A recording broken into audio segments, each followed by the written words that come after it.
आणि पुढे नाशिकमधली परिस्थिती नेमकी काय आहे जाणून घेऊयात। आखाती देशातील युद्धामुळे व्यावसायिक गॅसचा तुटवडा जाणवतोय, तर घरगुती गॅस सिलेंडरसाठी नागरिक हे एजन्सी बाहेर रांगा लावतायत।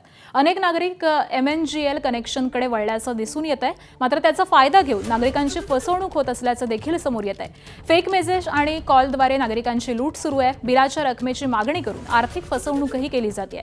सायबर फसवणूक करत असल्यावरती सायबर पोलिसांकडून विशेष खबरदारी घेतली जाते। मात्र नागरिकांनी खबरदारी घ्यावी असं आवाहन आता सायबर पोलिसांकडून केलं जात आहे।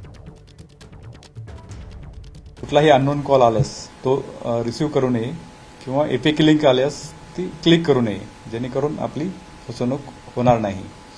आणि LPG सिलेंडरच्या बाबतीत आतापर्यंत नाशिक शहरामध्ये असा कुठलाही प्रकार घडलेला नाही, तरी पण आपल्याला एखादा व्हॉट्सअप मेसेज, व्हॉट्सअप लिंक किंवा टेक्स्ट मेसेज किंवा अननोन कॉल आल्यास त्याला प्रतिसाद देऊ नये।